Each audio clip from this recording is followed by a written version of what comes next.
Let's look at the fundamentals of resistors. And so a lot of people will just put one in a circuit. So there's your battery.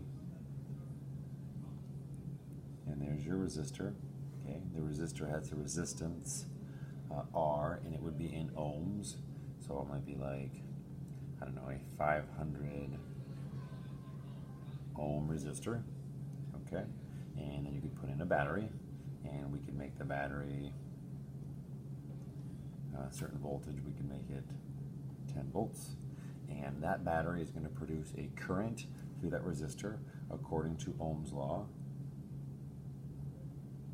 So Ohm's law is just saying that V equals IR. So 10 volts is going to produce how big of a current if the resistance there, is 500 ohms. Right, so that's 10 divided by 500. So the current is 10 over 500, which is the same thing as 1 over 50, which is 0.02 amps. Okay, so we have all different scenarios then of, okay, well, what if it's not just one resistor? What if it's resistors in series? What if it's resistors in parallel? And there'll be a different video where I explain, how this actually works.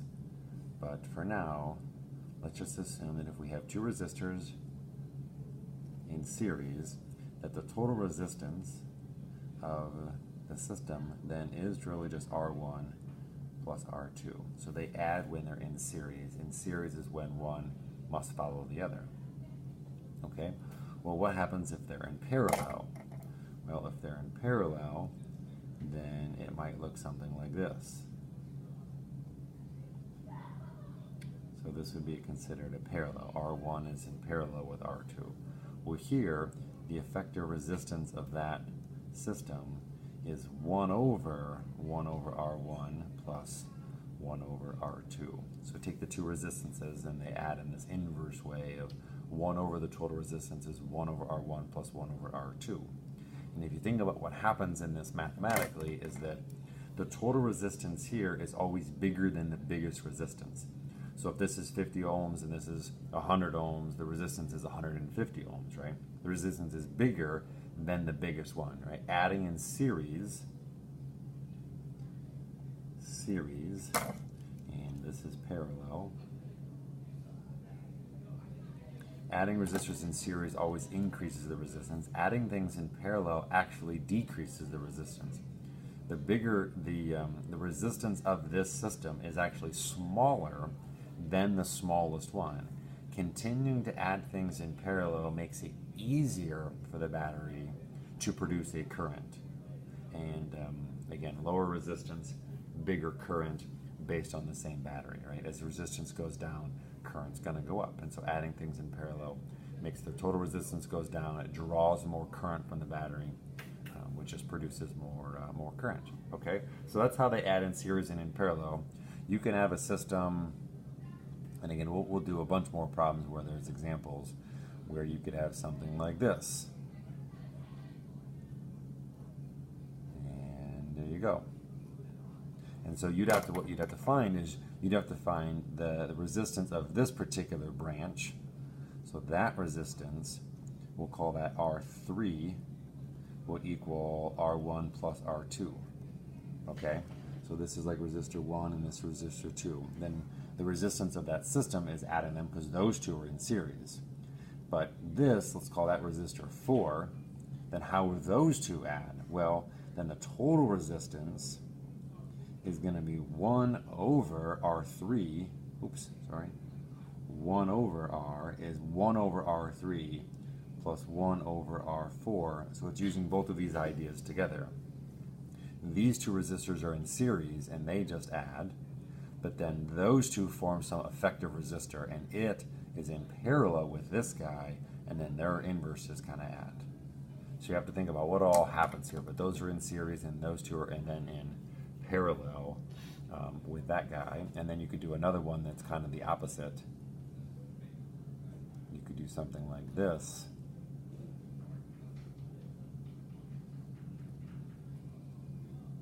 something like that, where let's say this is resistor 1 and that's resistor 2 and that's resistor 3. 2 and 3 are in parallel, so 1 over R equals 1 over R2 plus 1 over R3. That would find you the effective resistance of this guy, and then that R, we'll call that R4. Then this resistor, R4, is in series, and then the total resistance then is just R1 plus that result you got for R4. Again, these are kind of the opposite of each other. This is a parallel combination where one of the parallel branches is a series, and this is a series combination where the second part of the series is actually a parallel system. And again, you can get more and more and more complicated, but they can't really change. I mean, resistors are either in series with each other or they're in parallel with each other, and we know how to add them. Okay, so we can talk about the typical thing is to find the total resistance, which allow based on a battery and the total resistance, then you can find the total current, and then you can break that down. And again, I'll do another video where I actually do some problems. Let's talk about the power. The power literally is how much you're paying for your electric. Power is equal to IV, but you can make a substitution, and if V is IR, then you can write this as I squared R. And you can make a different substitution and show that it's V squared over R. All those versions are important. What I want you to realize is that power, if we're thinking of a resistor, if we're thinking of this resistor as a light bulb, okay, which is probably the classic case, if you're thinking of a resistor as a light bulb, the power is the brightness. The brightness, that's proportional to the brightness here. And again, some light bulbs are just more efficient than others. So just because one light bulb is more brighter than the other light bulb, if one's like an LED and one's an incandescent, you can't necessarily talk about necessarily the power used. But if you're talking about they're both the same light bulb, the brighter one then is going to have a more power. And again, think about what happens here. How do you increase the power? Well, you can just make a really, really, really big battery. See how the battery, the voltage, a super big voltage applied to a battery is going to cause a big power. But then resistance, you got to be careful. It looks like R is in the numerator here and R is in the denominator here, but this is an I squared, and it's going to dominate this R. So what happens is, if your total resistance goes down, think about what happens. If the resistance goes down, then the current goes up. And if the current goes up, the power and the brightness goes up. So really, when you want to think about what's the brightest light bulb, which light bulb is getting the greatest current? Again, I squared. Right? Small resistance, big battery, big power. Small resistance, but small resistance leads to a big current, and since current squared, power goes up. And then over here, if the battery is some constant and the current goes up, the power goes up. Okay?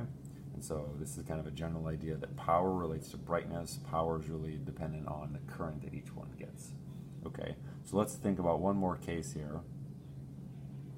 And if I have a light bulb and I add another light bulb in series and I add another light bulb in series, what happens to the brightness here? Well, the brightness is going to go down.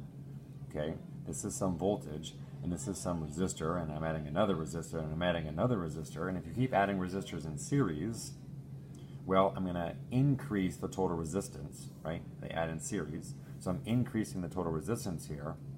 Increasing the total resistance makes the current go down, which makes the power go down, and actually, each one of these guys gets a pretty small current, and so they're not very bright.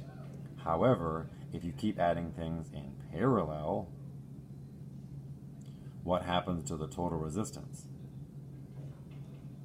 The total resistance keeps getting smaller and smaller and smaller, and so what you do is you keep drawing a bigger and bigger current from the battery, and since these are in parallel, they always get that voltage of the battery, and so you're going to get more and more power, and the brightness of every one of these light bulbs is identical, and they're always the same, right? All of these light bulbs in parallel is exactly the same as if it was just by itself, because they're always going to get the same voltage and they're the same resistor because they're in parallel.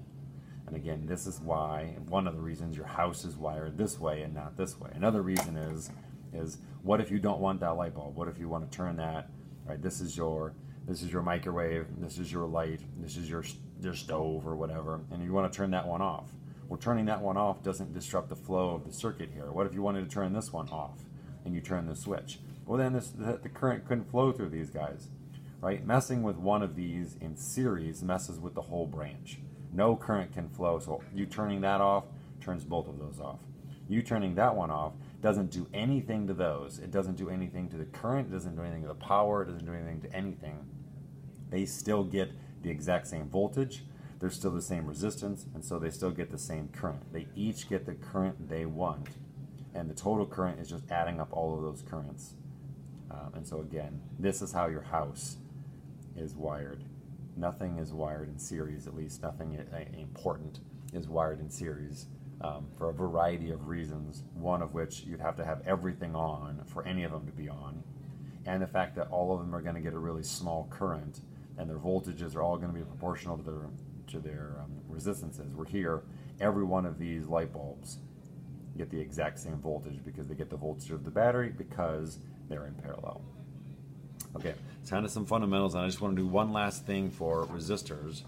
I want to point out that what if we looked at it as a resistor, the resistance of an actual wire.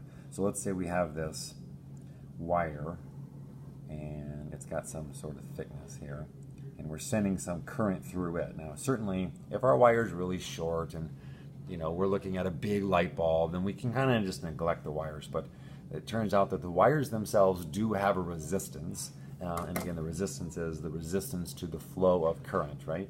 And so if you put a current through a wire, it is going to heat up. You are going to lose some power in those alone. And it turns out that the resistance is what? Well, think about it. It's probably proportional to a few things. It's probably proportional to the material, right? The material you make this out of, right? Or the metal. Most of the time you're going to make a resistor out of some conducting metal. So it's got some rho. Rho is the resistivity of the metal, and we can look at different values for different metals. The length should matter, and it should be in the numerator. The longer the wire, the more resistance the wire has. And then the other factor is the cross-sectional area. Okay? So if you want something to have a really low resistance, you want to pick a really good material that's got a very small rho. You would want to make your wires shorter, and then you want to make your wires really thick, and so you want a big cross-sectional area here. Right? That's A. So a very thick wire, small resistivity, small length gives a small resistance. And then there's one more thing I got to mention, that resistivity of the material is some original resistivity, rho naught, times 1 plus alpha delta T. And it turns out that temperature also affects the resistivity of the material, and each material reacts differently to an increase or decrease in temperature. Coefficient. Okay, so a temperature coefficient, that's what alpha is. And so if you looked up some values, you could figure out that, let's say silver was an example I wrote down. Silver is a popular. Silver has a rho of 1.59 times 10 to the negative 8. That's its resistivity. That's its rho. And that's its rho naught. And I'm sure this is at 20 degrees Celsius. And then its temperature coefficient, its alpha, it's how silver reacts to a temperature change, is 3.8 times 10 to the negative third. So that's this number here. Delta T is in Kelvin or Celsius, degrees Celsius. Again, not Fahrenheit. Fahrenheit and Celsius and Kelvin don't get along in terms of the gap here, but Kelvin or Celsius. So if you wanted to find the resistivity of silver at 25 degrees, this delta T is a 5, so it would be 1 plus alpha times 5 is some number. That number times the original rho would give you then the rho at 25 degrees. And hopefully you can see that the resistivity increases with a temperature increase, which is why like we want our computers to have a fan. We want everything to have small. We rather things are going to work better in cold. Now, not super cold. We can't make them freezing, but we certainly don't want to operate all our stuff at like 100 degrees. Okay, so the resistivity goes up with temperature and does start at some value, and then the resistance of our wire is a function of three things: the material, the length, and the cross-sectional area. Just to give you another example, like aluminum. So aluminum has a rho of 2.82 times 10 to the negative 8. And again, it's not double the resistivity of silver, but it's close. So it's way worse than silver, right? Silver is a much better conductor than aluminum. I mean, they're obviously both conductors, but as far as like wiring, you wouldn't want to wire your house with aluminum. You'd want to wire your house with silver, or we don't do silver. We use copper. Okay, and that is the resistivity of a wire. Okay, this is going to come up a few times, but you can just, you don't even really have to memorize this. This is something that I think if you think about it, that the resistivity of, the resistance of some wire should be a function of those three variables, and certainly have some sort of temperature dependency. Okay.